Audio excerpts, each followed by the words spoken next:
Howdy, folks. This video is from a show I recently did on Cameron Bertuzzi's channel, Capturing Christianity. If you like it, do all the YouTube things to let YouTube know to show the video to others.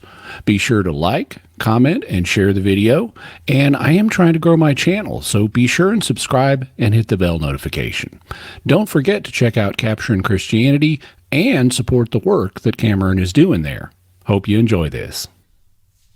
Hey guys, welcome to Capturing Christianity. I'm here today with Jimmy Akin. Tyler McNabb will be joining us a little bit later, but we're talking about lying today, something we haven't talked about on the channel yet. And it's it gets talked about every now and then in this, like, in the apologetic sphere. Like, is lying always bad? Are there any circumstances under which it could be morally justified to lie? And say cases of, like, you know, if you were to be in Nazi Germany during World War II and Nazis came on your knocking at your door and you were hiding Jews in your basement, would you be obligated to tell them that they were there and that they had to come in and then they would kill them and then kill you or send you to concentration camp? Like, what would be the consequences of that? And then how does that actually bear on the morality of lying itself? That's a very poignant example that's brought up in a lot of cases, and people fall on both sides of this. And Jimmy, I'm going to rely on your expertise in this area because you've done a lot of study here on this whole topic, and you've got some really interesting insights. But your views on this, as I understand it, are also peculiar is the wrong term. Mm-hmm. Idiosyncratic might also be the wrong term, but you've got some unique views. So we'll put it that way. Mm-hmm. But sure. Yeah. Feel free to. Yeah. So there are different theories of lying, and one common theory that goes back, for example, to St. Thomas Aquinas is that lying is a fundamental abuse of the faculty of speech, and so the faculty of speech on this understanding is to communicate known truth, and so you're doing something fundamentally unnatural by lying, and therefore it is always, always, always wrong. And so you could not use lying in the case of the Nazis at the door. That doesn't mean you got to tell them the truth. Yes, I have Jews in my attic. You could simply remain silent and shut the door in their face. But if you go beyond, which, you know, the way this scenario is typically set up, that's not going to save the Jews. They're just going to demand, they're going to burst in and demand to search your place unless you lie to them. Some people have proposed. I was going to say, you could say something like, instead of lying, you could be like, well, search the place, you know, if you find someone, then let me know, you know, and that would be, you would sort of be avoiding the question. You wouldn't necessarily commit yourself to saying that no one is there. You could be like, you know, hey, look around, see if you can find anyone. That might be one option, but then again, like, that's going to be very risky. I mean, you could also adjust the example to be like, if they were to search, they would find someone. And so you can kind of limit it in such a way, like, this is supposed to be a hypothetical example. It's rooted in history, so that makes it kind of more poignant, but you can warp the example to avoid a lot of these different responses. So that way you would have to be sort of forced in a position of lying to save the lives of these other people. We could also make it like, we could also adjust the example to make it even worse. So, like, if they were to find Jews there, then they would have, you know, I don't know, killed 12 million people, something like that. If they found Jews in your basement, then they would have killed an additional 12 million people just because they found that, you know? And when you adjust it in those ways, it's like, I don't know. It's kind of tough. Yeah, well, part of it is going to depend on what lying actually is. Now, some people would draw a distinction between deception and lying, and they would say, okay, lying is when you use words to achieve the effect of deception. And you could do things other than use words to try to deceive the Nazis. Like, for example, they come to your door, they say, do you know where any Jews are? Instead of just shutting the door in their face, you could, like, sigh, you know, like, and roll your eyes and shut the door, you know, and to try to throw them off. But making it sound like you're just tired of this question rather than so you're giving them a non-relevant thing to mislead them. My problem with that is, I don't care whether it's in words or in actions. You're still deceiving them. And for me, the real issue is deception. It's not how are you deceiving them, whether you're using words or some other means of deception. And actually, in the Catechism of the Catholic Church, there's some traction for that view. In one of the paragraphs that discusses it, it says that to lie is to use words or actions to deceive another person. And so I don't view mental reservations where you say something, but it has a different meaning than what they're going to take it as, or actions like rolling your eyes and sighing. To me, that's just other forms of deception. And the real key here for me is, can you deceive someone else? There are other theories of lying besides the Thomistic one, though. Some theologians have proposed that you can't lie when a person has the right to know something. And so the question then becomes, does this person have the right to know this? And you can say, well, okay, in a court, if a finding of fact is, being tried, the court has the right to know what the facts are. So you can't lie in court. But maybe the Nazis at the door don't have the right to know whether or not you've got Jews in your attic, and therefore you could lie to them in that circumstance. I've also heard another theory that it's okay to lie to people who are not moral agents. So if someone's below the age of reason, for example, or they're in the grip of in the thrall of some irrational thought process or ideology, like maybe the Nazis are, then it's okay to lie to them. Those are interesting, but as alternatives that are a little more practical. But I have my own view. I have my own theory of lying that I developed. I haven't published on it yet. I've been told I need to, and I should at some point. I haven't done that yet, but I'd be happy to describe it. I think that there are a couple of competing sets of intuitions that we have that need to be balanced in this area. One of them is we have the intuition that it's okay in some circumstances to lie, for example, to save human lives, to protect the lives of the Jews that you're hiding, or to protect the lives of the hostages that the Nazis might otherwise kill in even larger numbers. On the other hand, there are some lies that we have scriptural evidence for that can never be told, like we can never deny our Christian faith.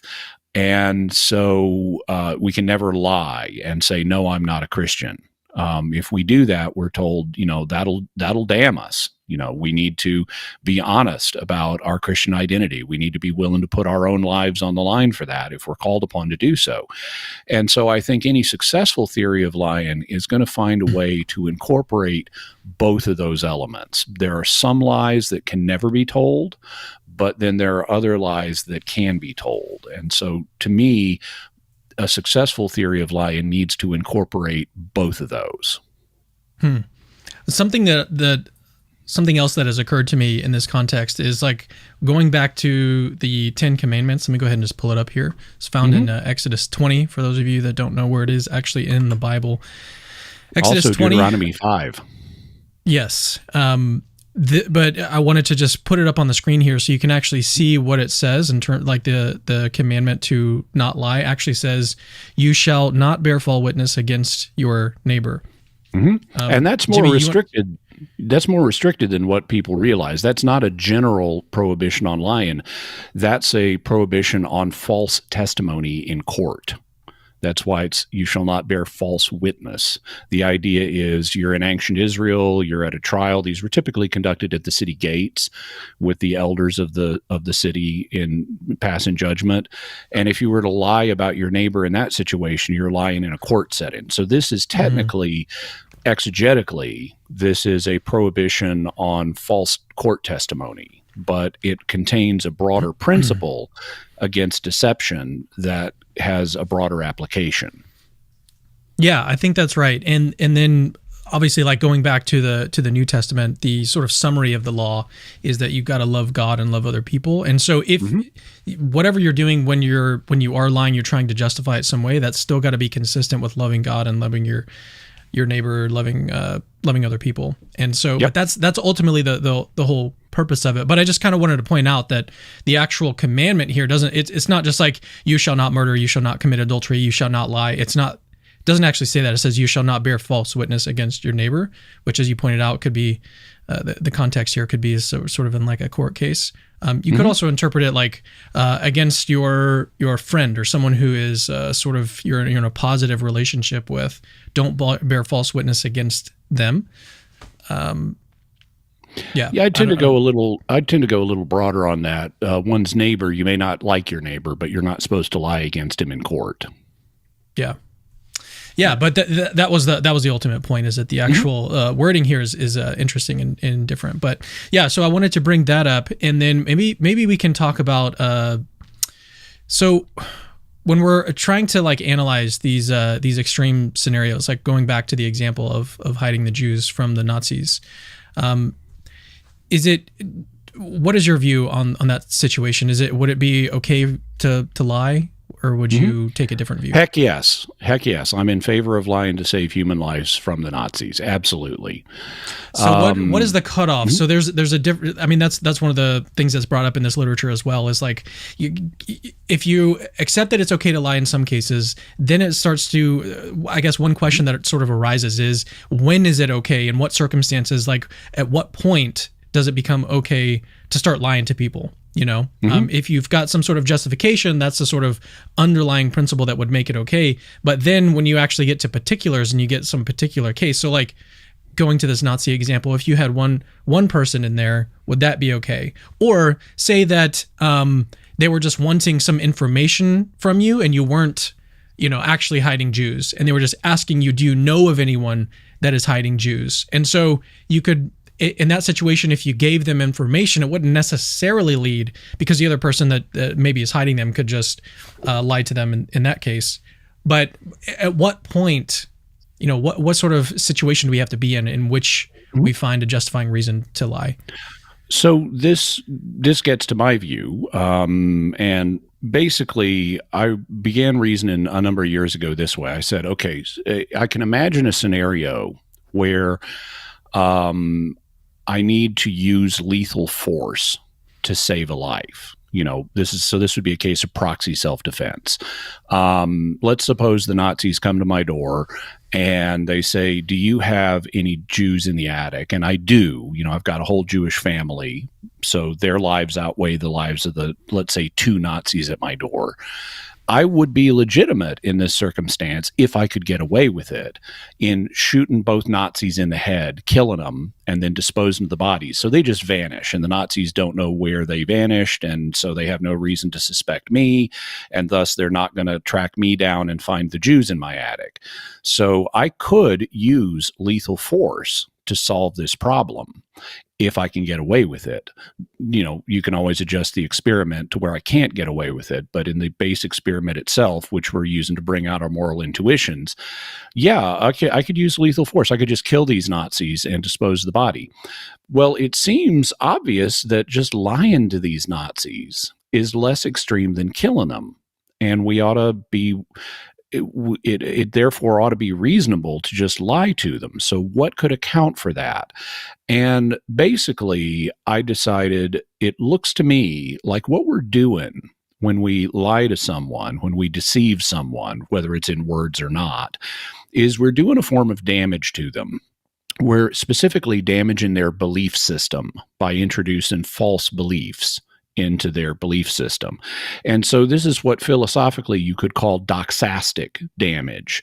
And I therefore think about, is it okay to lie to someone in terms of, would it be morally legitimate to otherwise damage someone in a situation, or will by deception I be minimizing the damage that will be done because if I can do less damage to someone in order to solve a problem, I want to do less damage. I don't want to do excessive damage. And if it's legitimate to do damage to someone, like it is in the case of proxy self-defense, using lethal force to save human life, well, that's legitimate. And so lying, therefore, would also be legitimate in that same situation. So I would say that when you're lying to save human life, you're doing less actual damage to someone than if you killed them. And therefore, lying would be justified in that situation. That would not mean that lying or deception is justified in all situations, just like it does not mean that doing damage to someone physically is justified in all situations. There are situations where punching someone in the nose, even though that's non-lethal, is something you shouldn't do. You shouldn't do damage to someone physically. Also, there are certain types of damage that are intrinsically immoral that you can never do. You can never, for example, kill an innocent person. Killing an innocent person is intrinsically evil, and so you can never kill an innocent person. And in the same way, there are some lies that you can never tell, like I am not a Christian. That goes to an issue that is so fundamental to people's belief systems that you can never lie about that. And so that's how I try to handle situations where lying is impermissible, either because it's not justified by the circumstances, or in some cases, a lie can never be told because of the nature of the material it covers. But in other cases, I think that thinking of this in terms of, well, could I do physical damage to someone to solve this problem? If the answer is yes, then I could do the lesser doxastic damage of just deceiving them. Sorry, I was smiling a little bit because when you said I'm not a Christian, I was thinking of someone like taking that clip out and like posting it as like a standalone. Did I say video. that? Just you said I am not a Christian, but you said it in terms like you said those words, but you had like something before and after. Yeah, but okay. Well, I was just thinking about I very much am a Christian. I I couldn't lie and say I'm not a Christian. Yeah. Well, so maybe. What do you think about this? It almost sounds like the reasoning that you're using is like we're picking the lesser evil. So like we're doing damage in the case of causing what did you say? Bodily injury or physical injury. Yeah. Mm-hmm. Yeah. So bodily injury, physical injury. I think you would probably also agree that you could put it in terms of like mental injury. So like if someone would be very mentally damaged by receiving like the truth from you, and it was like very harmful for that person. And it could lead to years of, say, mental anguish, for depression and everything. And in that case, so maybe this way. So like, is it okay to lie to a pregnant woman who asks, how do I look? Yeah, something like that would be a little bit. I would say sure if you know that, so we have different kinds of damage involved here. The deception involves doxastic damage or damage to someone's belief system, but that can have collateral effects in terms of other forms of damage, like emotional damage. And so if I were to tell a woman, whether pregnant or not, that the truth that, she looks terrible the way she's arranged herself at the moment, that could do an excess amount of emotional damage to her. And the same thing for a guy. It doesn't have to be a woman, but women are the classic example in this reason, in this area.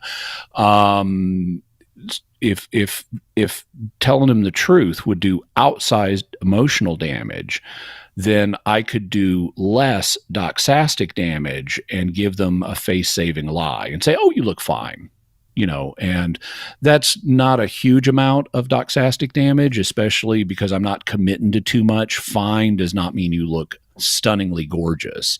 It just means you're okay. Don't worry about it. And even if that's wrong, even if that is deception, it's a minor amount of doxastic damage in order to avoid doing a large amount of emotional damage. And so I think my theory will cover what we consider white lies, little white lies. Mm-hmm. Yeah. So white lies, would you go into a confessional and tell the priest that you've committed a whole bunch of white lies, but they were justified? Would you even mention them, or would you just, given your theory, would you just be like, it wouldn't even come to mind? I would mention them because what we're required to confess from a Catholic point of view is mortal sins that we've committed. And if I've told a little white lie in order to spare someone massive emotional damage, that's I would say that's not a sin at all. In fact, I would argue I've done a praiseworthy thing by enabling the person to function without massive emotional damage by doing a tiny amount of doxastic damage. A parallel might be, let's suppose you've got a person who's dislocated their arm. It's out of joint. And so they come to you and you're a doctor or someone who's experienced with first aid, and you realize I need to yank this arm back into its socket. Okay, that's going to hurt. But you're sparing them much worse physical pain by giving them a tiny amount or comparatively smaller amount of physical pain by jerking their arm back into the socket.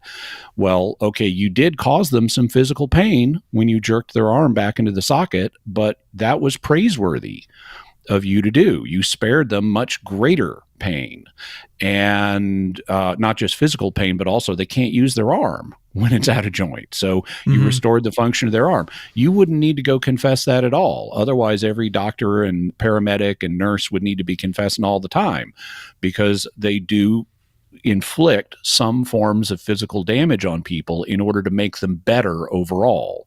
And telling a white lie to someone would fall into the same category. And that's literally what surgeons do, is they cut stuff out of your body to, and that causes damage, but it's supposed to, in the long run, help. Okay, so one other thing that occurred to me is, as a father, sometimes you want to encourage your kids to be the best that they possibly can, and part of what's involved there is giving them confidence. And so sometimes if they're engaged in some sort of activity, like say that your son or daughter plays soccer, okay, and you see them on the field and they're like, hey, how did I do today? And you're like, you have a couple options. You could be very honest and be like, hey, you did horrible today. Like, you need to get way better. Or you could go a different route, and it could be classified as a lie and tell them that they did sort of better than you actually thought. But the purpose of that would be, a loving father at least would say the purpose of that would be to encourage them and sort of build their confidence so that they could match that level and be confident the next time that they go out on the field. And that doesn't necessarily involve damage, right? You're not damaging them in some way, or you're not avoiding damage. You're trying to encourage some sort of positive effect.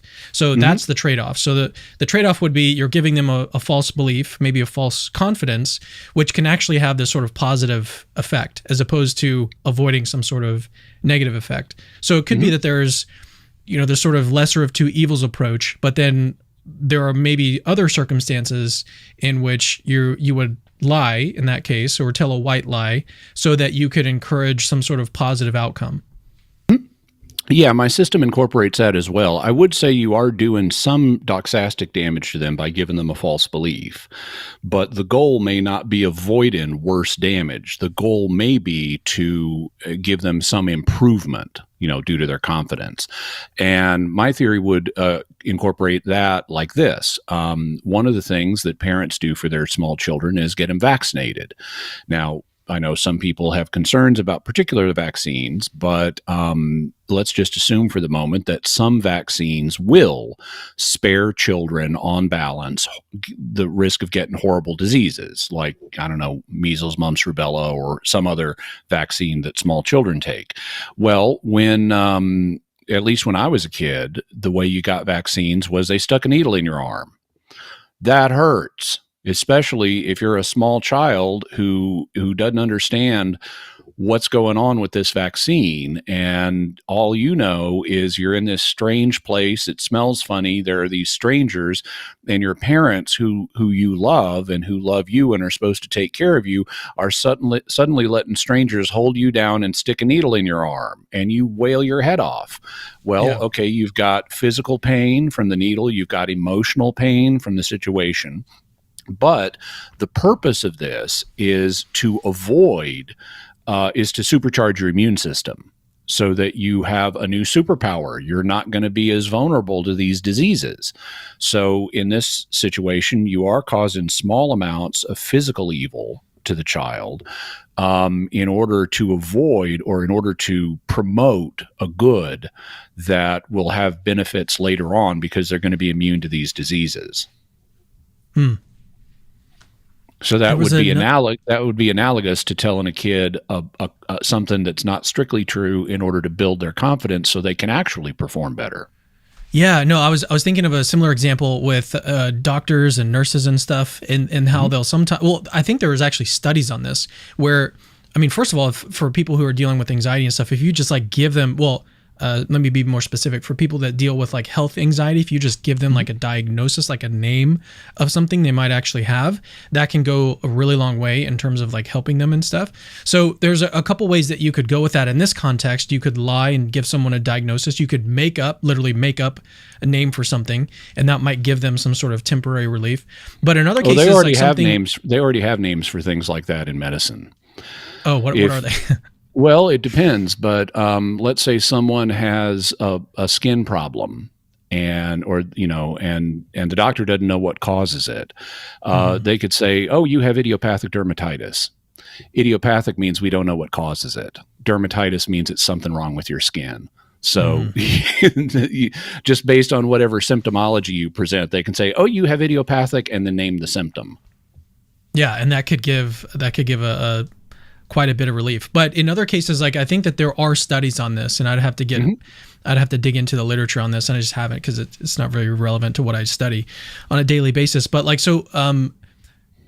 people that are dealing with cancer or some other sort of like terminal illness, if they believe that they can survive and get better, they have a much better chance of surviving. Yep. And that's I think that's true. It bears out in the medical literature and stuff. But the question would sort of be, would it be okay to just lie to people and tell them, hey, you got a much better chance of surviving than, giving them just the straight data? Like, okay, you've got stage 4 cancer, you've got 3 months to live. Instead, you could be like, hey, you've got stage 2 cancer and you could live a much longer time if we start treatment now. What are your thoughts there? Okay, so here we're getting into an area of medical ethics that's concerned with what's known as the placebo effect.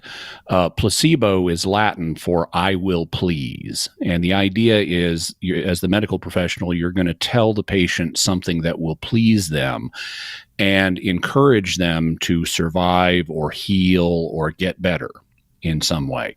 And there is a demonstrable effect that's connected with placebos, where people will get better. They will report, I've got less pain than I used to, or they'll say, or they'll seem to physically get better.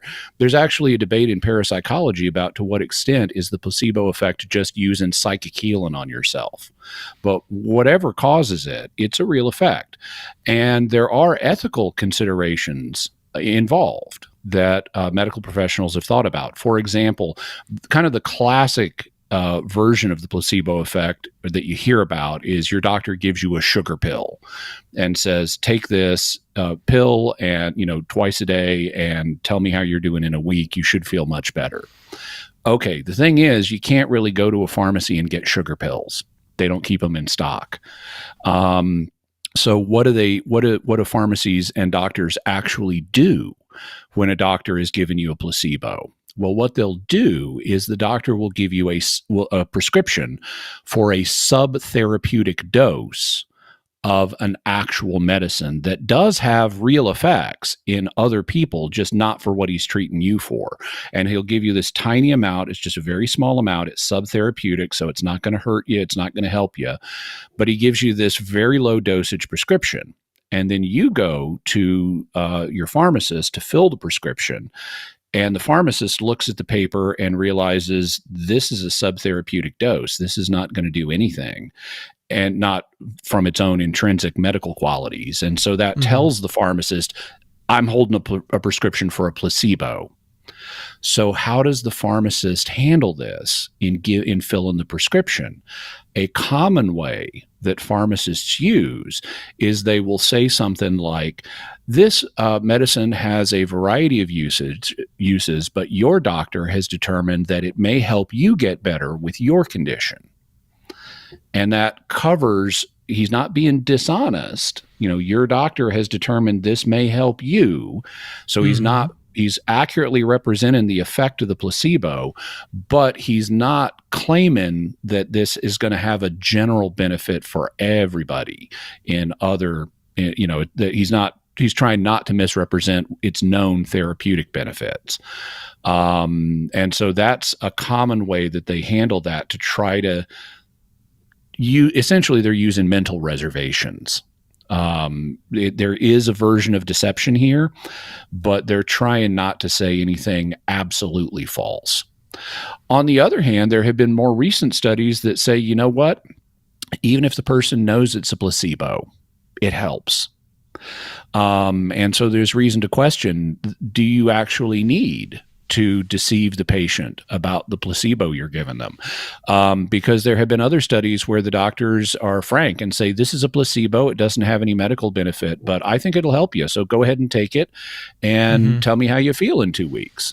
And people still feel better, even knowing that what they're getting is a placebo. But I mean, and still kind of going back to your original theory, like it would be very justified in the case that I laid out earlier about someone possibly dying of cancer very soon, and if you give them wrong information about the likelihood of their, or the what is the term? How long they have left? What is the term for their that? Prognosis. Their prognosis. Yeah, if you alter the actual prognosis that you give to them, and that could extend their life thereby, seems like under your theory that would obviously be morally permissible. Well, or it could be. Potentially. I think it depends on how you do it, because I think people have a right to know. So this would be, again, getting us into territory of lies that cannot be told. Back in the day, there were situations where, like in the Victorian age, and even into the mid 20th century, there were situations where someone was going to die, and the doctor and the family thought death was such a horrible thought that we shouldn't tell them they're dying. And I would say, absolutely not. If this person's going to be ushered into eternity soon, they have a right to know that, so they can make whatever peace they need to make with God. And so I would say you can't lie to someone about the fact you think they're going to die. But I would say you could tell someone, it doesn't look good. You've got stage 4 cancer. This is what your normal prognosis would be. But I think you can do better than that if you engage and, take this use this therapy or whatever it may be, and encourage them to exceed the prognosis. But if you foresee that they're actually going to die, you need to tell them that. So you would have, in your case, it almost sounds like you've got a defeater for the justification. So you would attempt to justify it by saying, well, this is going to extend their life. And then you've got a defeater by saying, no, actually, you need to tell the person the truth about their mortality and whether or not they're going to die very soon, because there's a very big implications for that. They've got to be ready. Yeah, I would say I'm trying to find a balance between the two things. I want honesty so that they know what may happen, so they can make their preparations. But if they can extend their life by doing some particular thing, then I also want to encourage them to do that. Well, I guess in the example that I gave is that the way to extend their life would be to give them more confidence. Yeah, and even more if certainty that they're going to survive.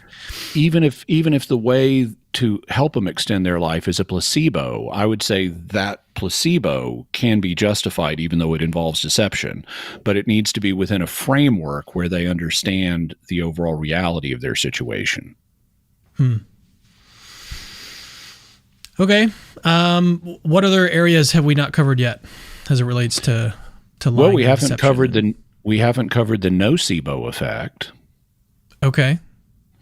So nocere is Latin for I will harm, And so nocebo means I will harm. And the nocebo effect is the opposite of the placebo effect. So, for example, if it's a placebo, if you're about to get a shot and the nurse tells you, no, this won't hurt a bit, that's an attempt to make it hurt less than it actually will.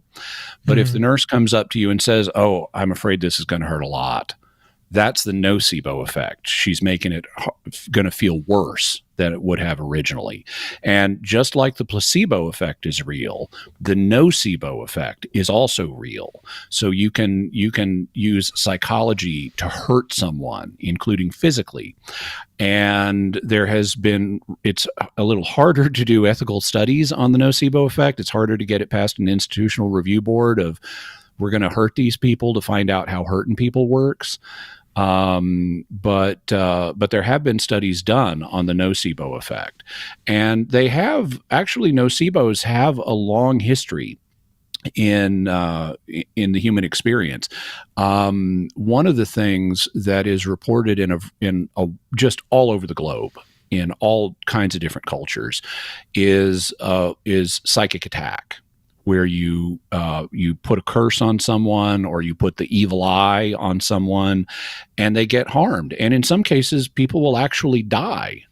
But there are indications that in order for various forms of psychic attack to work, the person has to know that the technique is being used on them.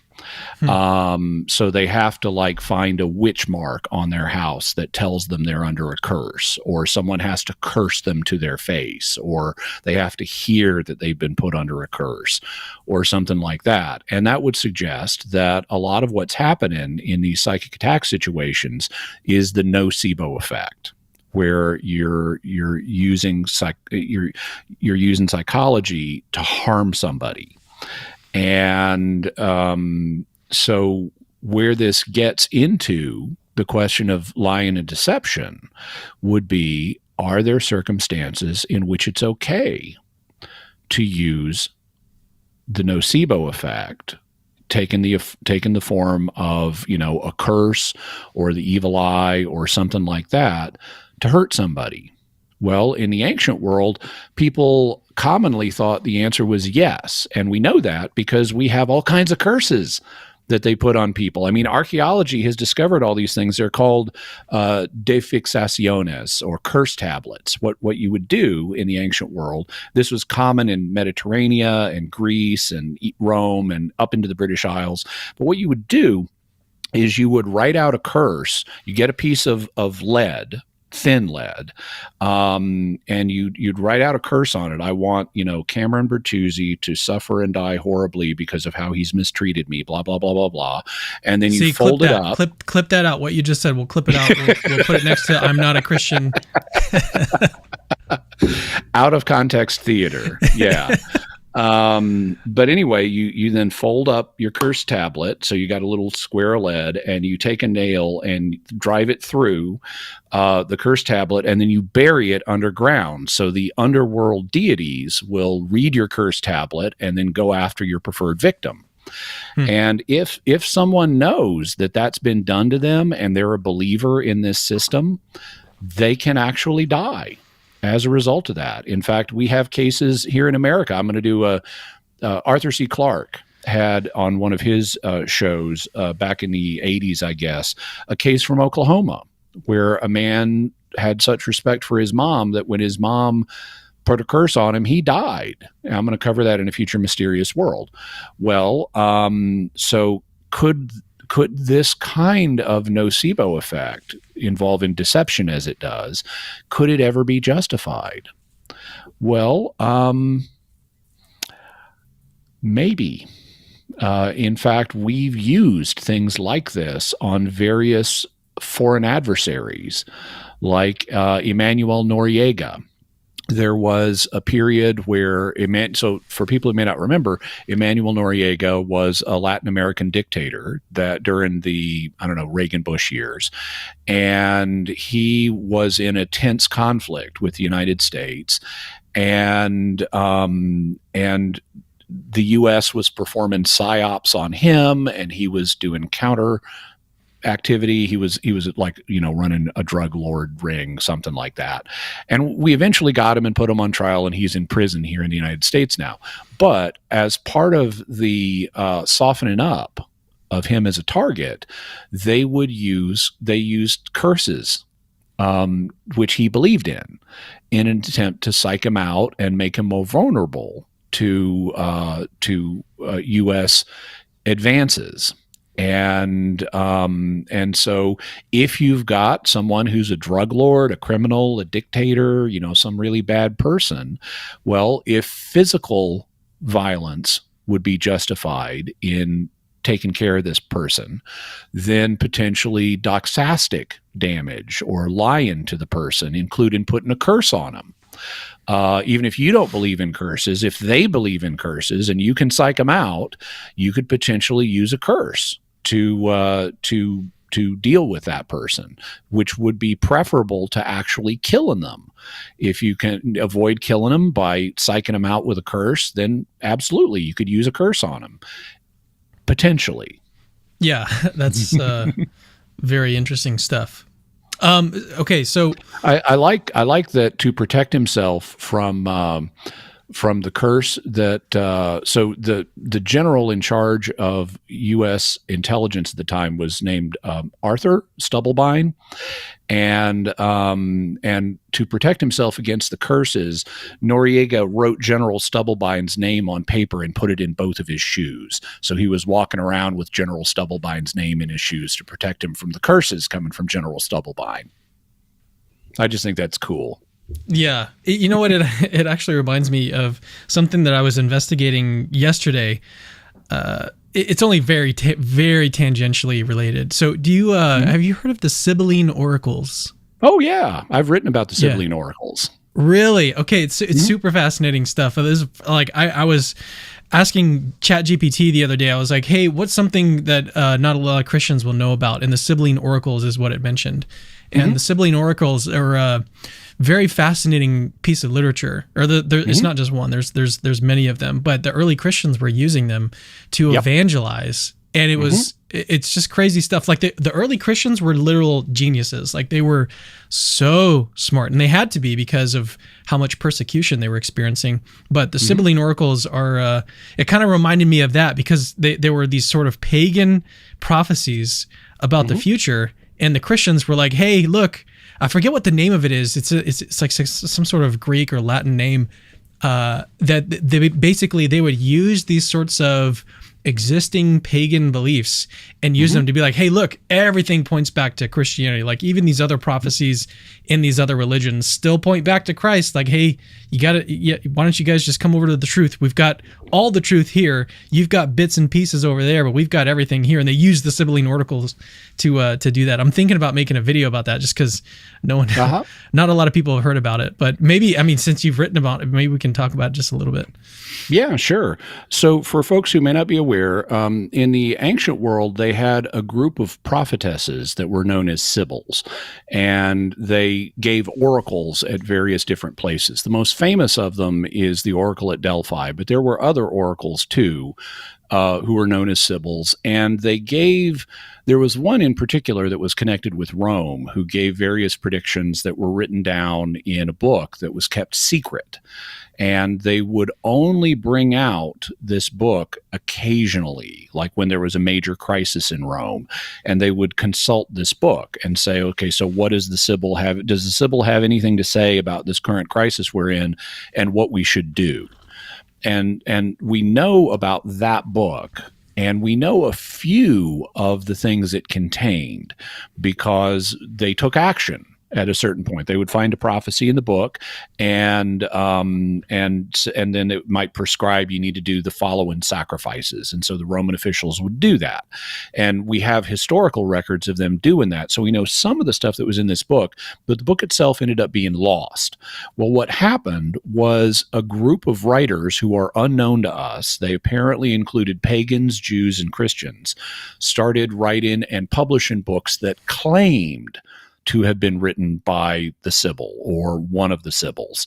And they put these out, and they contain various prophecies, and you can kind of date them based on which prophecies they contain and what they're pointing to.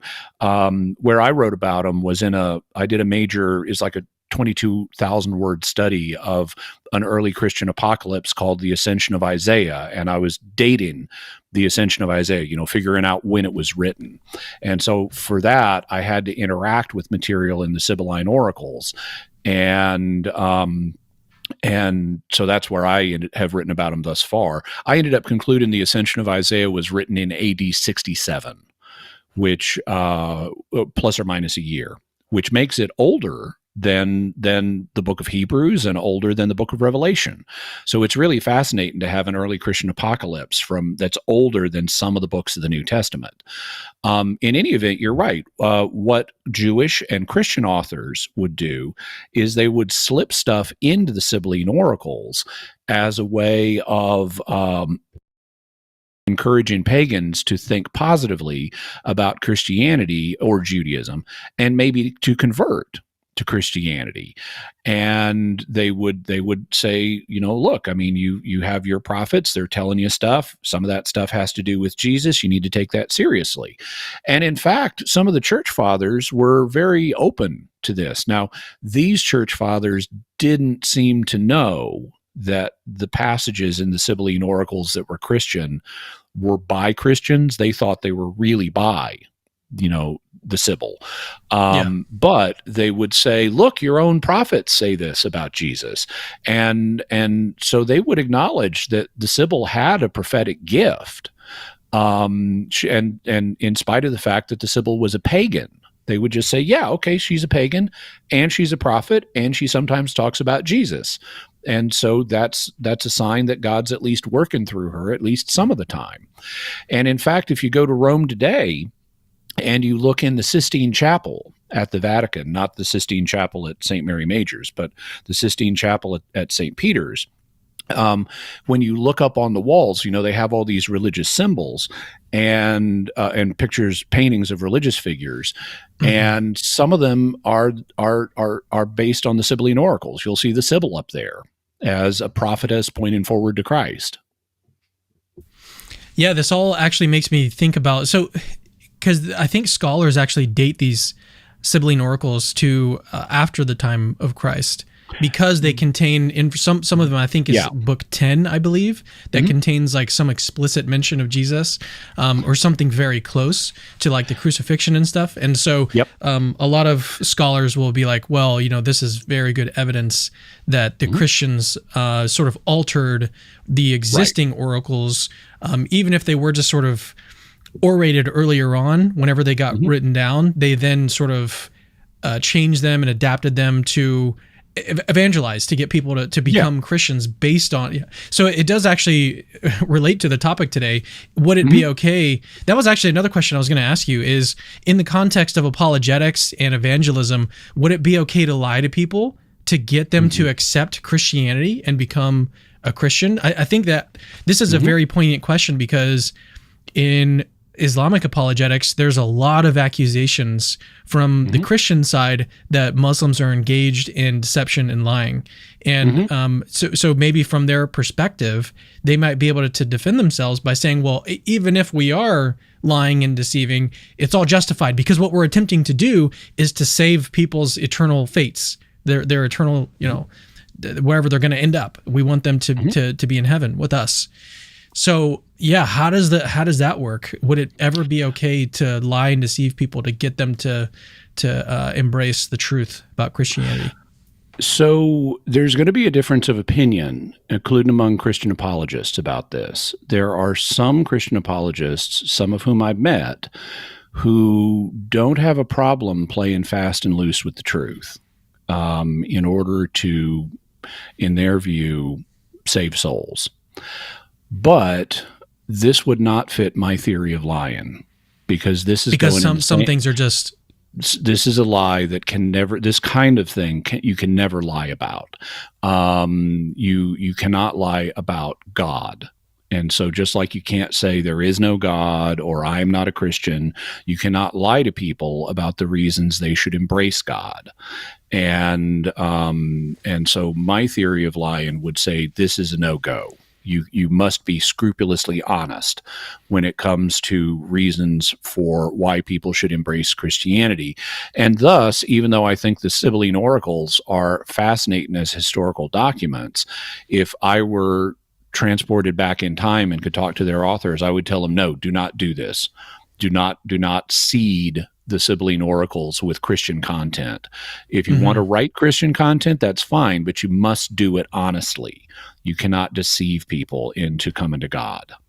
Yeah, the Sibylline Oracles, when I first heard about, I was like, is this like Dungeons and Dragons type stuff? It's like just the name of it alone, the Sibylline Oracles, and how it's like it's rooted in this sort of pagan, these prophetesses and stuff. It's like it's such an interesting topic, but it's very related to the topic today about lying and how Christians, I mean, even if like it was wrong for them to do, it nevertheless I think was brilliant for them to, because what they were trying to do was engage with the culture. And instead of, so one thing that you can do when you're engaging the culture as a Christian, you're trying to evangelize, is you can combat what other people are saying. You can tear down what they're saying and say, here's an argument against your position. Here's an argument for my position. And so instead of this sort of offensive approach, they were like going along with the pagans and being like, hey, look, your stuff points to us as well. And so it wasn't that they were necessarily tearing down these alternative viewpoints. They were trying to use them to bring everyone back to Christ. And we can disagree about whether or not that was the right moral thing to do, but nevertheless it was, and I think it was born out of a desire to evangelize, but we have to also remember the context, because in our context, we're not really being persecuted, nowhere near the degree that they were in, like, say, the 2nd century, right? And so the fact that they, yes, but the reason, I think it can help explain why they were tempted to engage in these sorts of apologetic strategies, if you will, is because of the context of persecution back then. Whereas if in that time period they were going on the offensive and saying all of your beliefs are false, they would have been eradicated. They would just be like, okay, you guys are just annoying, let's get rid of you. And so instead of that, they tried to work alongside people and say, hey, look, your stuff kind of points to Christianity too. So, and I'm not using that as a justification. I'm just saying that it's a very brilliant strategy on their part, even if it was. And the general strategy can be used positively. Now, one of the things that various church fathers, like, for example, Eusebius of Caesarea would say, is that there are seeds of the gospel in pagan religions. There are little things that are similar and that point to Christianity. And St. Paul himself used this approach when he visited Athens in Acts 17. He's just come to Athens after some bad experiences up in Mesopotamia, or not in Mesopotamia, Thrace, and has he sees an altar to an unknown god, which, to the Greeks' credits, they had the thought of, oh, there must be a God we don't know about, so let's build an altar to him and give him the worship that he deserves, even though we don't know who he is.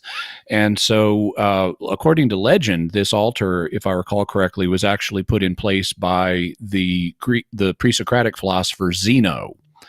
And Paul saw this altar, and then when he's speaking at Mars Hill, which was basically a discussion club, he points to that altar as an example of how the Athenians had good spiritual instincts in some regards, and then he goes on to quote several Greek authors about how, we're his own children and stuff like that. So Paul himself found seeds of the gospel in Greek write-ins and then would use them to evangelize Greeks.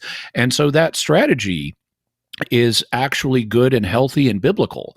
What the editors of the Sibylline Oracles did, though, that was not good, was they then put words in the Sibyl's mouth that the Sibyl did not say. And so they used deception, whereas what Paul was doing was not deception. It was building on common ground. He wasn't falsifying anything that the Greeks had said. He was just pointing to correct bits of what they'd said and building a base for Christianity there. That's good, but what the editors of the Sibylline Oracles did was bad, in my view, by using deception. Incidentally, a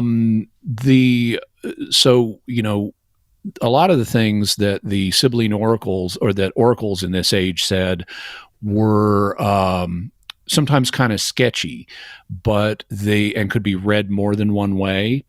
But they also had some notable hits. In fact, the first experiment we have records of in remote viewing was done by, and I'm going to blank on his name, particular king in Turkey, modern Turkey, wanted to know, should I go to war with the Persians? And he wanted to make sure he was talking to an oracle who really had contact with the supernatural world. So he sent like 10 messengers to 10 different oracles and told them, wait 100 days. And on the 100th day, go see the oracle and ask, what is, was it Midas? Ask what the king is doing right now. And come back and tell me what they say I'm doing on that 100th day. And he determined that he was going to do something very unkingly, so that so they couldn't guess it by random chance. You know, if you said a king is hearing law cases, or the king is in his counting house counting out his money, those would be kingly things to do. But one thing kings don't do, by the way, howdy there, Tyler. Hey, sorry about this. No problem. One thing kings don't do is cook their own food. That's what they have servants for. And so he decided he was going to have a cooking day, and he was going to cook some bizarre food. He got a lamb and a turtle, and he cut up the lamb and he cut up the turtle, and he put them in a bronze pot and covered it with a bronze lid and made lamb and turtle soup. And it turns out the oracle at Delphi got a hit and said, he's making lamb and turtle soup. And so he said, okay, that's beyond random chance. The oracle at Delphi is seriously in touch with the paranormal. So now I'm going to ask my real question I'm interested in. Should I attack the Persians? And the oracle, now what he had gotten evidence for was that the oracle is clairvoyant, can see distant or hidden things. But now he's asking a question that involves a different ability, precognition. You know, should I attack them? What will happen if I attack them? And the oracle came back with, if you attack them, a great empire will be destroyed, which he took to mean, I'm going to kick their butts. But really, they kicked his butts. And so the prediction turned out to be butts? true. He had multiple butts? Well, you know, we've kind of all got two. Anyway, they kicked his butt, and his great empire was destroyed, but not in the way he anticipated. But Tyler, little fun story. Yeah, Tyler is now here, and yay! Interesting part of the conversation for you to join, Tyler. It doesn't sound like we're talking anything about the topic. Let me just kind of explain for you where we're at, and then sort of a bridge to let Tyler get on. Yeah. Let me just kind of explain where we were and how we kind of got here. So the latest question we've been exploring is, could it ever be okay to lie apologetically? So would it ever be okay to lie, say, about certain truths about the gospel or about God or Jesus in order to save their souls, in order to get them to accept Christ? Because and that was actually one of the examples that we used was the Sibylline Oracles. I don't know if you've ever heard of those, that were these sort of pagan oracles in around the time of Christ that were then co-opted by the early Christians to try to evangelize the pagans at the time.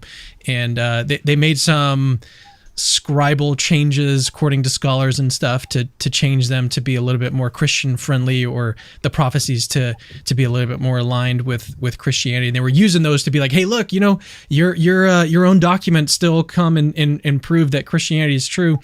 And so it almost is kind of this like deception that they were engaged in, and that's how we got to the topic that we were just discussing. But why don't we bring you in and let you share any thoughts on that, or just share some more general thoughts on the topic? Yeah.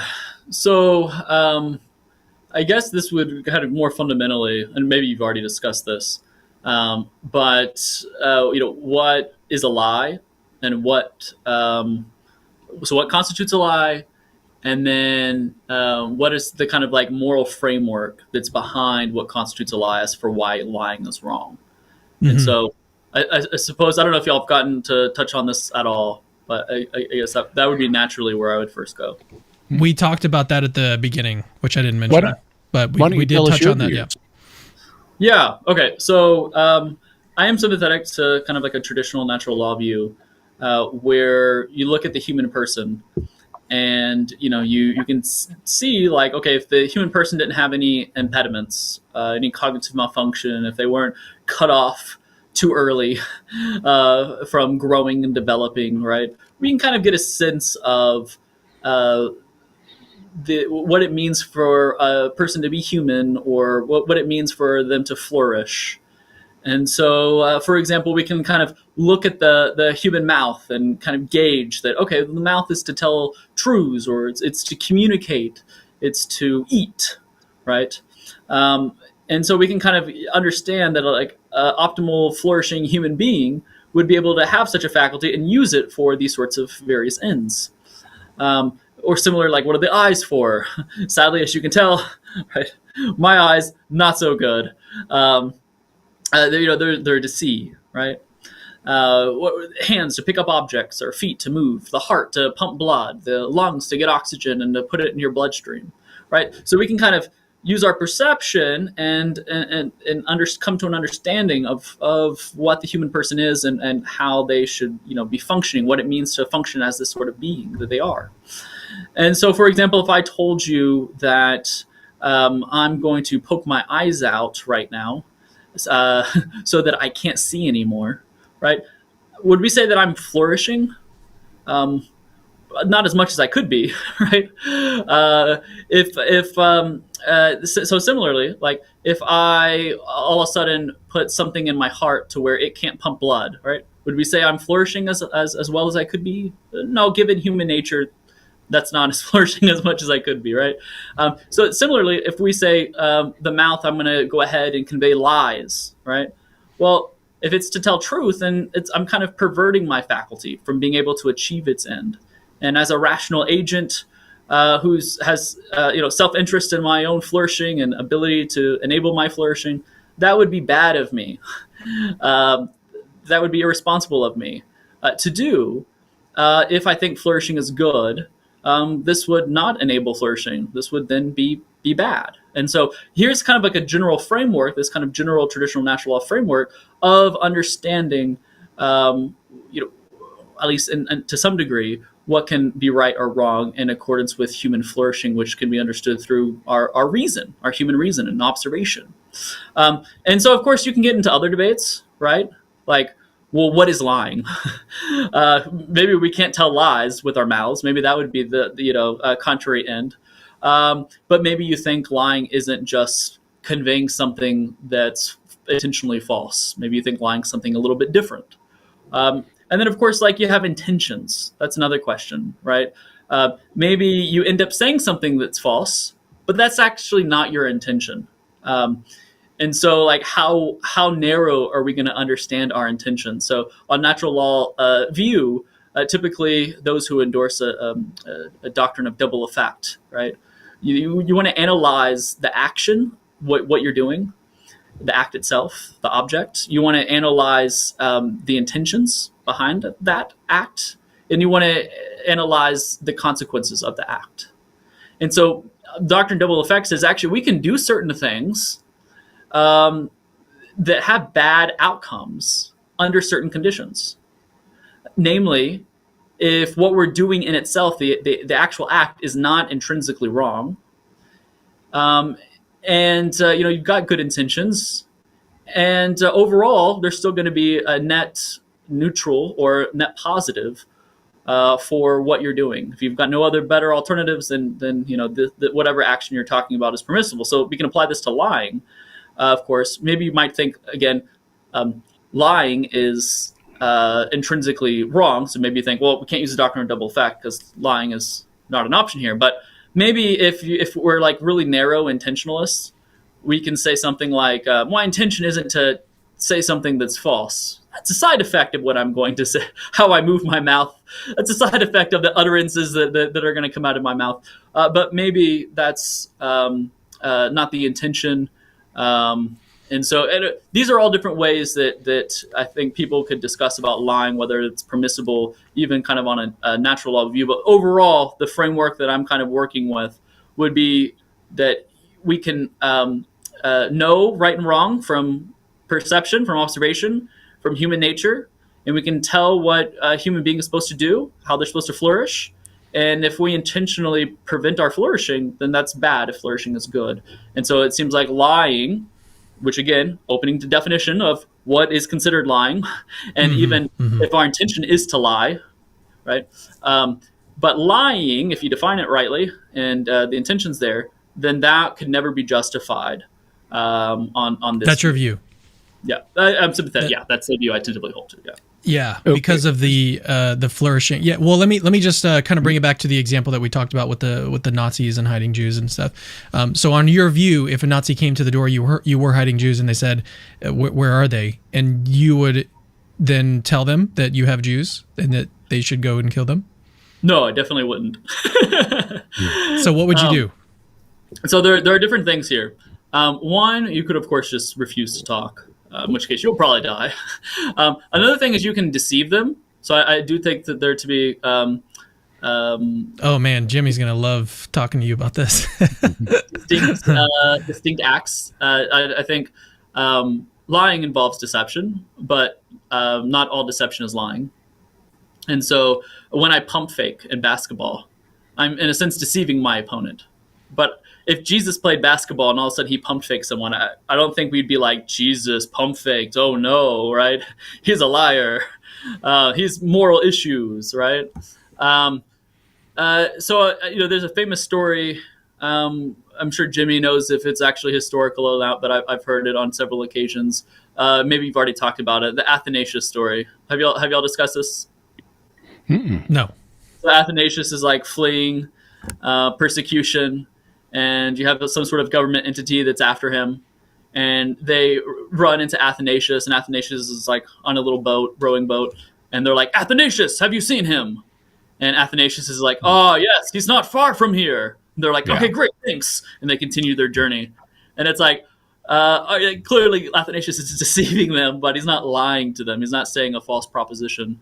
And so maybe you think that in certain contexts, depending on what's owed to the person in reference to how much truth is being owed, maybe you might think that's permissible. So you might try to pull something like that with the Nazis, right, where you're deceiving them. Be like, yeah, there's no Jews in my home. Little do you know, I don't actually own a home. I'm renting, right? Something like that. And then, of course, again, like, how are we actually defining lying? Are we defining lying as simply just intentionally stating something that's false?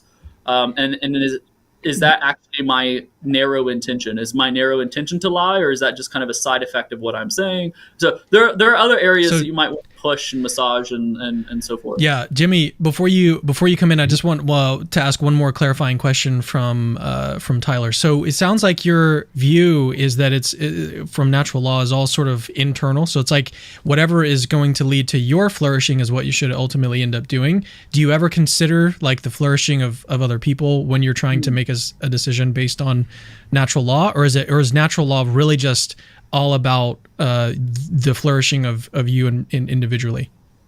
Yeah, no. So right. So my flourishing actually depends on others' flourishing as well. So we're social animals, and so I need other people to flourish, which is why morality is not just something that's kept alone in the home, but it's public and affects us all. But yeah, so the idea though is it ever okay to do something that is intrinsically wrong. And by definition, if something's intrinsically wrong, it's never okay to do it. So the question is, can you do something that you see? Wait, what did you argued that it was intrinsically wrong? When did you do that? I didn't no. catch So that. what I'm saying is, if something is intrinsically wrong, that means there's no justification to ever do it. So you're gonna have to come up with a different route, even if it means saving other people. So, for example, I think it's intrinsically wrong to torture. So if there was a person here and maybe they were a terrorist, right? I think it's actually wrong to like go all Jack Bauer on them and start cutting up fingernails and eyelids and stuff like that. Even if that's going to save other people, right? Well, because if it's intrinsically wrong, then there's no acceptable scenario where that's okay. Or if it's like you have to murder a 2-year-old who's innocent, obviously if they're 2, to save 10 people, right? I think that's never okay to do. So if something's intrinsically wrong, then it doesn't matter if it's going to make other people flourish or not, live or not. It's intrinsically wrong. It's not permissible to do. And so the real question as it pertains to lying in this case is lying intrinsically wrong? I think it is, because it perverts faculties from achieving their end. But again, then there's a larger question, which is what is lying? And so maybe we can come up with cases that aren't technically lying when it comes to the Nazis. Or is the lying coming about from an indirect means? Is it coming about as a side effect of something that you're intending to do, rather than intentionally lying directly? So anyway, that's kind of the issue. Okay, so Jimmy, I've held you off for too long. No, that's okay. So I've got a number, and I realized, we covered some of the same ground at the beginning. Yeah, sorry. No problem. So no, it wasn't actually your fault. It was my fault. I wasn't paying attention to our text on timing and stuff. So you were completely correct here about the timing. I just started things a little bit too early. But yeah, no, feel free to continue.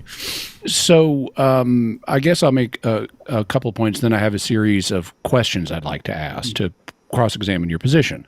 So it seems to me there are 2 productive ways of defining lying. The first one is lying is the use of words with the intent to deceive.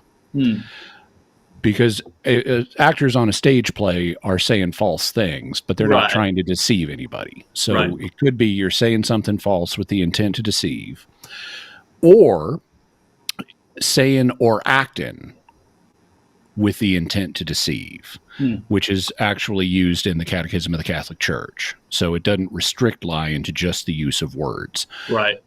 Those are other. I recognize there are other ways to define lying, but to my mind, those are the 2 that are worth talking about. Okay. And I think, frankly, the second one, where it's not confined to the use of words, is the better one. Because the real issue here is deception. And we don't just deceive with our mouths. We don't just communicate with our mouths. We communicate with our actions and as well. So if I roll my eyes, that's not words, but that's communication. And if I sigh and that's not words, but that's communication. Or if I point with my finger, that's not words, but that's communication. So really, I think that the Thomistic tradition has an over-focus on the tongue, and which actually has multiple uses, as if it were the only faculty we have for communication. I don't think that's true. We communicate all kinds of different ways. I agree. Yeah. And therefore, I wouldn't restrict lying to just the use of words. Yeah. And that effectively makes lying equivalent to deception. If you're deceiving somebody through whatever action you're doing it, whether it's pointing or sighing or rolling your eyes or speaking, you're effectively lying if you're intending to deceive. So for me, the question is it ever okay to deceive somebody? Now, you mentioned, based on this kind of body read-in natural law theory, you mentioned how our hands have certain functions and our eyes have certain functions. And to illustrate that, you at one point said, suppose I told you I was going to pluck out my eyes. Yeah. And that's some nice body horror. So, effective illustration, good body horror. And it's like, of course, that's not the function of your hands. You shouldn't be pulling out your eyes with your hands. But let me give you a counterexample. Okay. I finally, after 20 years, got around to watching the Kill Bill movies by Quentin Tarantino. Yeah. And in the Kill Bill movies, the main character, who's known as the Bride, is seeking revenge on Bill and his associates who murdered her fiance and everybody at her wedding. That's why she's called the Bride. And she's hunting them down one by one to get revenge. Now, you can debate, maybe she shouldn't be doing that. But at a particular moment in Kill Bill Volume 2, she's dealing with Bill's main aide, who is a woman. I forget what they call her, but she's got an eye patch. So she's only got one eye. And the two of them are in a trailer in the desert, and they're having a battle with a Japanese katana with swords. Yeah. And the Bride is losing, and she's injured, and she is going to die in this battle. She's just the Bill's aide is kicking her butt. I won't say butts because Cameron jumped on me about that. But she's really getting beaten badly. And in the middle of this fight, as the two of them are face to face holding their swords together, the Bride has an idea, and because her opponent has only one eye. Mm-hmm. So she reaches out, snatches her other eye out, and her opponent is thus not able to continue the fight. Mm-hmm. And she's even saved theoretically, she saved her opponent's life because she doesn't have to kill her now. Okay, I agree. Plucking out your own eyes is not a good idea. And there's effective, intuitive revulsion to that. But is what the Bride did morally justified?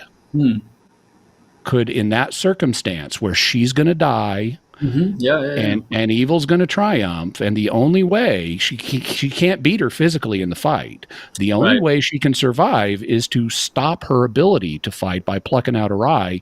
Was that okay? So to clarify, the person plucking out their eye is themselves, right? Herself. No. The Bride is plucking out her enemy's eye. Oh, okay.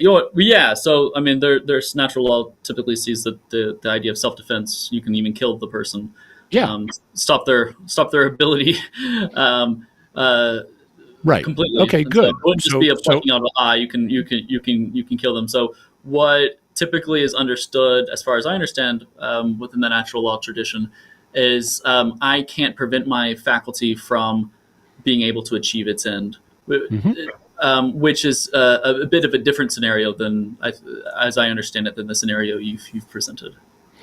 Well, if we love our neighbor as ourself, I'm preventing her faculty of vision from fulfilling its end. Yeah. So if go ahead. Sorry. Yeah. So I think the important point is we agree, even though it's wrong, all things being considered, to pluck out your own eye, there are circumstances where you can use your hand to pluck out somebody's eye. And that shows that there are circumstances where you wouldn't say my hands are designed to kill people. But there are circumstances where it can be legitimate to use my hands to kill people. Right. If someone's breaking in and is going to kill me and my family, I can use my hands to kill that person. Right. But you wouldn't natively say, oh, hands are for killing people. Right. And so I think this natural law tradition needs to think more broadly about the purposes to which our body parts can be put. And thus, I think that they need to be open to the possibility of deception being achieved by one or another body part, whether it's my hand or my eyes or my tongue or whatever it may be. Because here's my next scenario. We're back at the house in Nazi Germany. Right. I'm hiding Jews in my attic, a whole family of them. A couple of Nazis come to my door. The only way to save their lives is to use deception.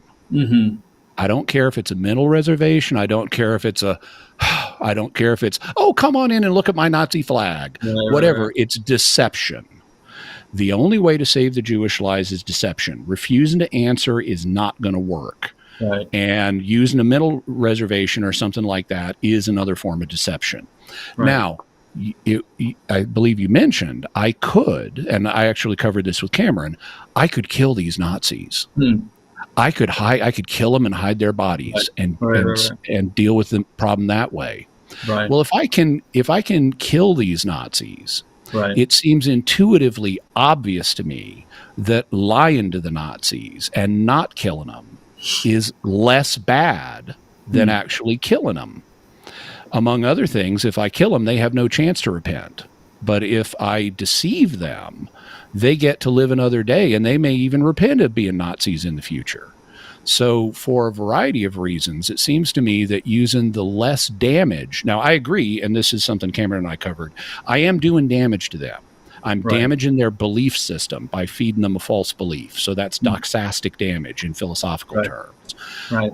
It seems to me that doing doxastic damage is less damage and preferable to using lethal physical force to do terminal physical damage to them. And therefore, I would see lying to them as morally justified in this situation. Right. Would you agree with that? Or if you disagree with that, where do you think I'm going wrong? Right. So a lot there. A lot there. I guess a couple things. One, I agree with you. Obviously, we can communicate things without language. For example, animals communicate to each other. And they deceive each other. Yeah. A lot goes on with the animal world, right? Without conveying propositions through an intelligible language like our own. However, I still am weary of your account of deception or of lying, in part because, what are we to make of the pump faking example, right? Or in the Gospels, Jesus seems to sometimes act, in some sense you could say deceive. Oh, yeah. Think about when he's resurrected, right? And on the road to Emmaus and when he's walking on water. Exactly. Or, he's acting like he's going to continue to go on, and they're like, no.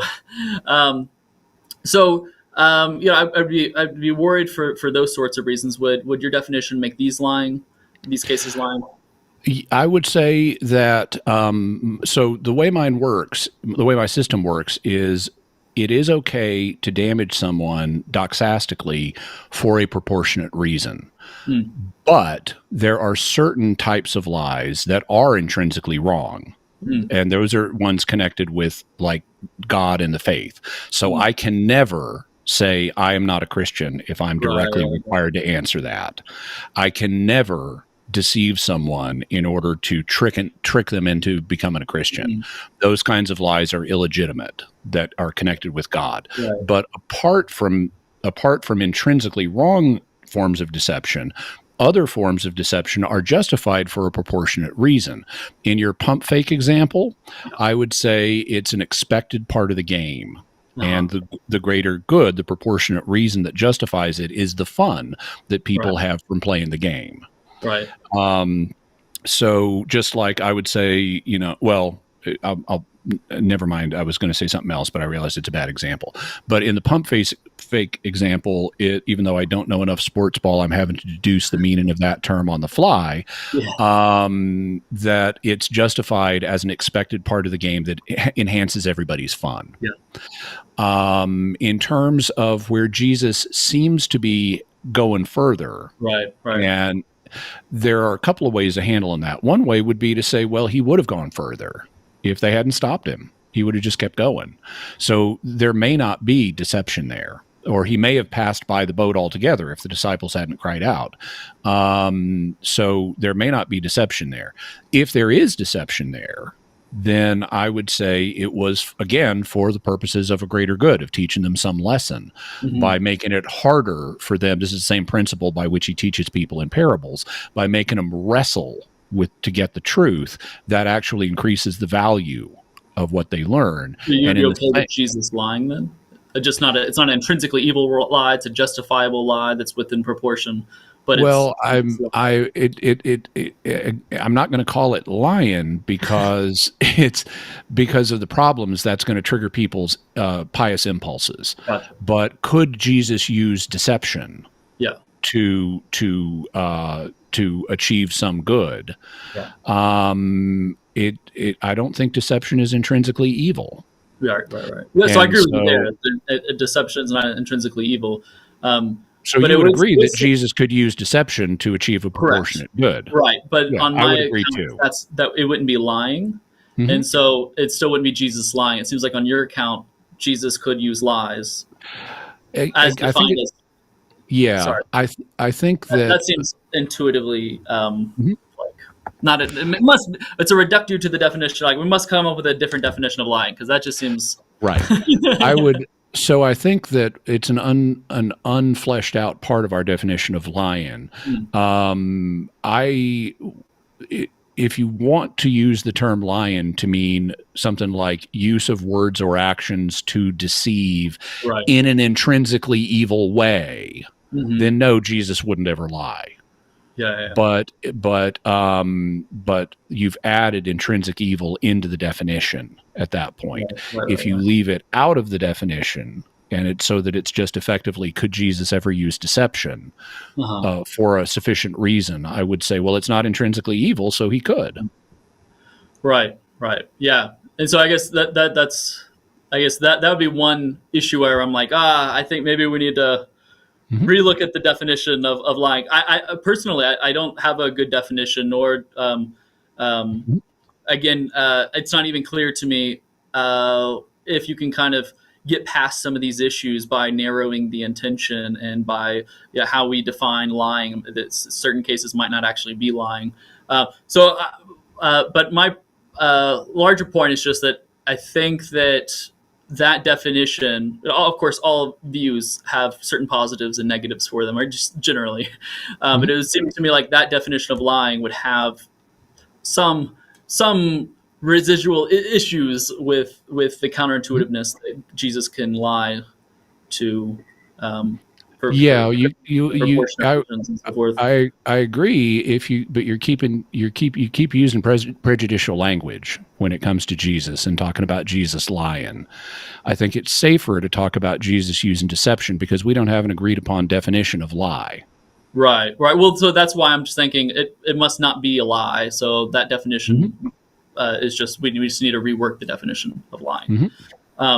In reference to your statement about lying being you're doing less damage to them, obviously, than like slitting their throats, right? Or plucking their eyes out, or strangling them, or whatever it may be. Yeah. So I definitely agree. Except, so the difference would be. In one case, I am preventing my faculty from achieving its end. In the other case, I'm not.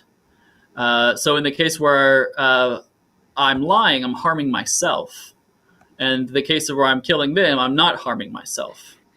So that would, I think, be the big disanalogy. And then I guess I have some friends who would say, "Oh, it's not even really the parts." That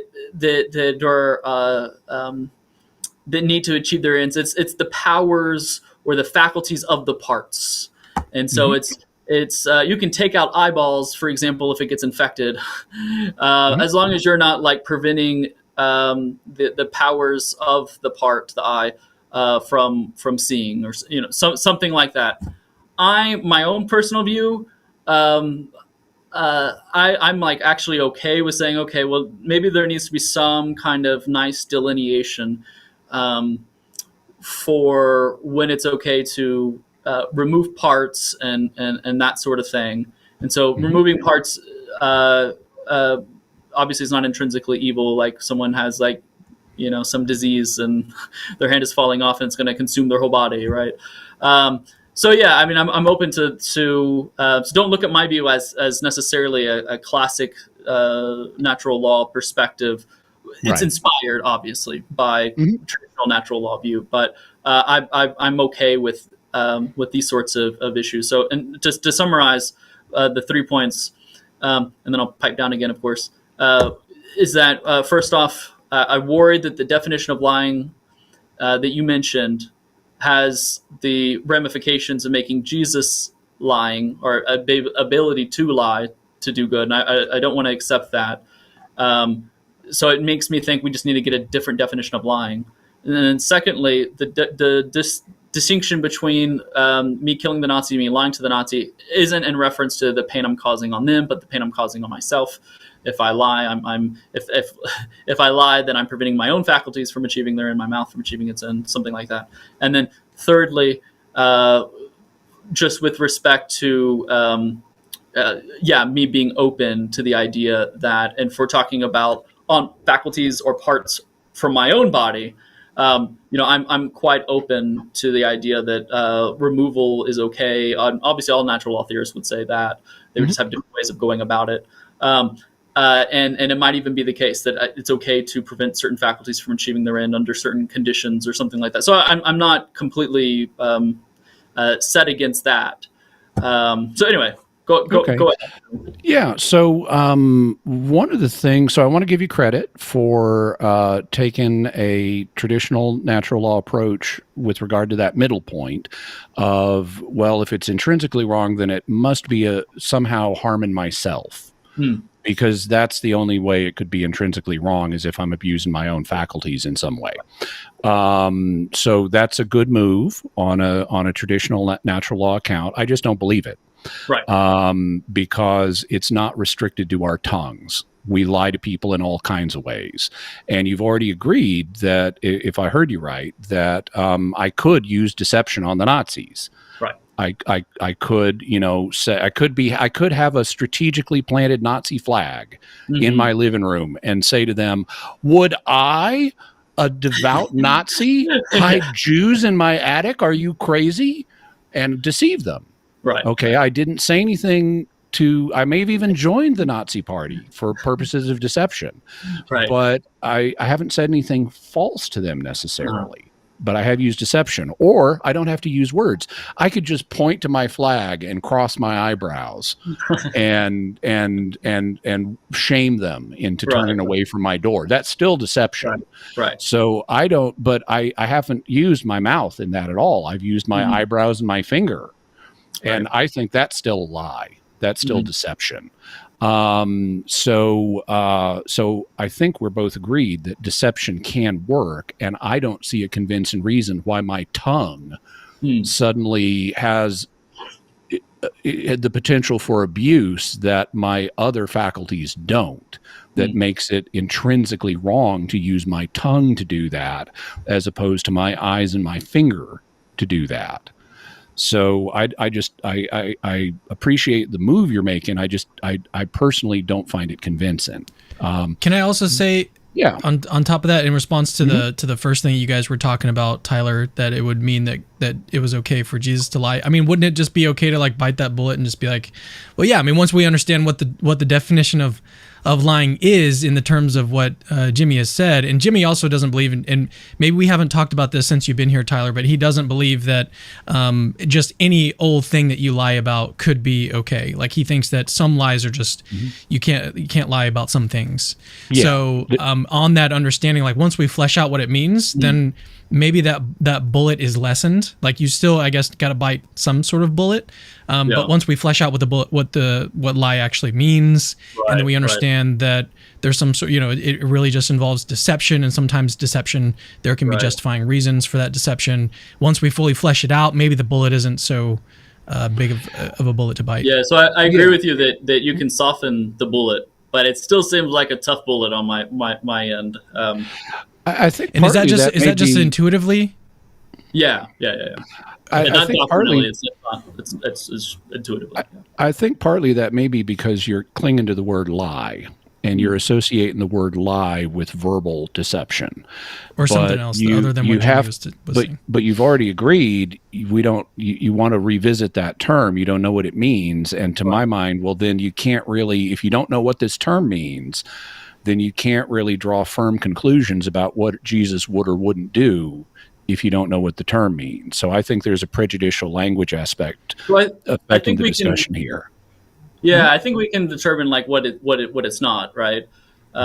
So, for example, I can say lying is not, watching James Bond. I can rule that out. I can rule out that lying is not telling my wife my true deepest romantic feelings, right? I can rule out things in reference to that. I can kind of figure out, okay, that definition is not going to work. That definition is not going to work, even if I don't have a precise good definition myself. And so I guess that it would seem just like unintuitive to think that Jesus lied. Like, all right, well, maybe that's just like a reductio. Maybe we should just think that's not what lying is. So let's rule that out. Let's come up with another definition of lying where Jesus isn't said to have lied, but yet clearly deceiving. So maybe there is a distinction, a real distinction between the two. Okay, well, let's look at it this way. Suppose Jesus is at his house in Nazi Germany, and the Nazis come to his door, and they don't realize he's Jewish, but they ask him, do you have any Jews in your attic? And in fact, he's got the whole Holy Family up there, all his cousins and everything. And himself, and himself. But there's also a Nazi flag in here. Right. Could Jesus point at the Nazi flag and scowl until the German soldiers turn away from his door? Could he do that? Well, okay, I think so. Good. So he's just used deception. Right. So we're agreed Jesus could use deception to save human life. That's right. But could he then say, "Look at my Nazi flag. Are you crazy?" He just used words as part of the deception. Could he do that? Okay. Yeah. So a lot of people would look at that and say Jesus just lied to them. Yeah, so I wouldn't say that. Yeah. Okay. So you're going to consider then lying a subset of verbal deception. Right. It's not all verbal deception. Correct. It's a subset of verbal deception That's right. for you. That's okay. Well, I'd be interested to a proposal for what lying would constitute then, and then I would want to cross-examine it in terms of, could I do the same thing with my finger or my eyes or my shoulders or anything else? What's so special about my tongue that makes use of it impermissible? And here's where I think the classic Thomistic analysis goes wrong. Our tongue is not single function, as even Thomas will acknowledge. It's not just for communication. Correct. It's also for other things like tasting and even to a limited extent manipulating things. Sometimes we got to manipulate objects with our tongue. Well, in that respect, it's like our hands. Our hands are, while they have a primary sense associated with them, which is touch, whereas taste is the primary sense associated with our tongues, they're actually multifunction. And so you can't just look at the hands and say, oh, well, these aren't for doing damage to someone. No, doing damage to someone in a fallen world is part of what we can legitimately use them for.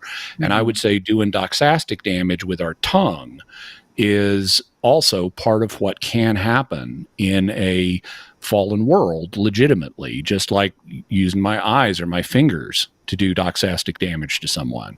So I don't see anything special about the tongue compared to other bodily organs that would prevent verbal deception, deception specifically.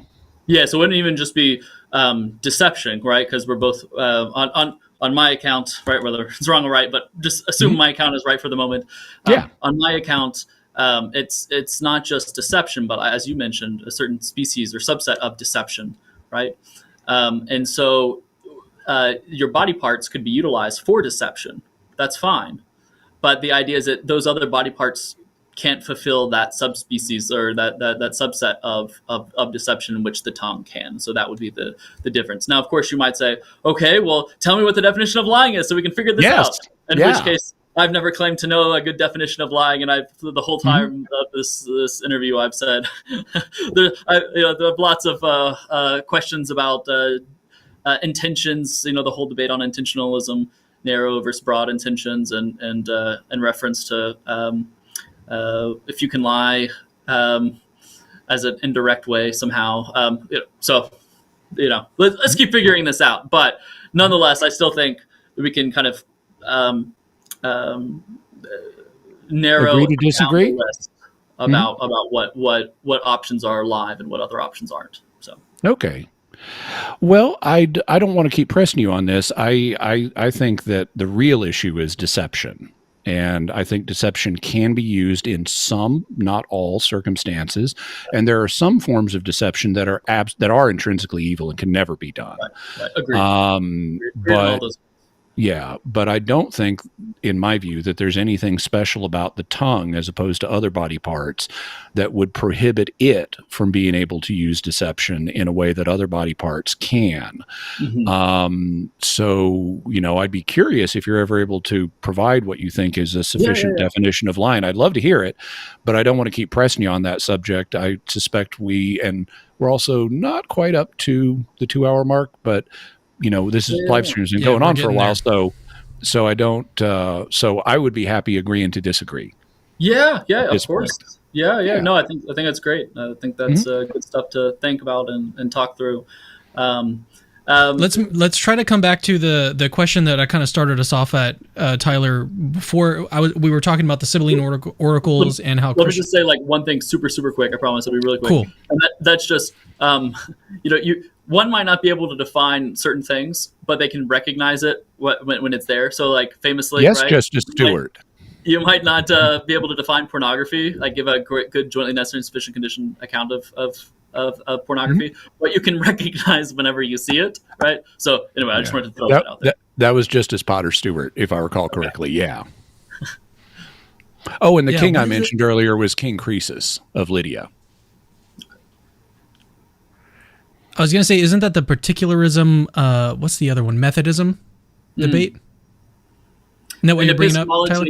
In epistemology, particularism basically just says, here are some obvious examples of in epistemology, at least, of what of cases that we clearly know, and so we're going to judge epistemic theories based on that. Versus Methodism, which says, let's come up with a method of how we know, an epistemology how we know, and then we'll actually discount cases of knowledge even if they seem intuitive. Yes. Oh, one just random question. This has nothing to do with what we're talking about today. Tyler, have you ever met Alexander Proust? Yes. Yeah. We've actually been to conferences and stuff. Yeah, we've been on panels. When did you co-author a paper? How did I not know this? Yeah, so recently, the American Catholic Philosophical Quarterly issue, Proust and I debate my colleague Brian Bisong about animals and if they go to heaven. So we've got our initial paper and a response. Are you pro animals in heaven or anti animals in heaven? I'm optimistic. So we're Proust and I were on the optimistic side. So. Cool. I am too. I also I have a whole episode of Mysterious World about animal afterlife, including surprising veridical evidence for animals in heaven. Very good. Yeah, I'm all for it. All right, so turning back now to the topic, we'll end things on this, Tyler, after I get your thoughts on this. So where Jimmy and I were when you came in, where we were talking about these Sibylline Oracles and how Christians kind of use, and I think that we would put it under the category, even aside from questions of were they actually lying or not, nevertheless, I think they were using deception here, because if they knew that if they knew that they changed the stories and then they were bringing these oracles to the pagans and being like, hey, look, mentions Jesus, maybe you guys should get on board with Christianity, that nevertheless seems somewhat deceptive. So then the question, maybe we could turn it this way: could a Christian use deceit to get someone to embrace Christ? Would that ever be morally justified, or could it ever be morally justified?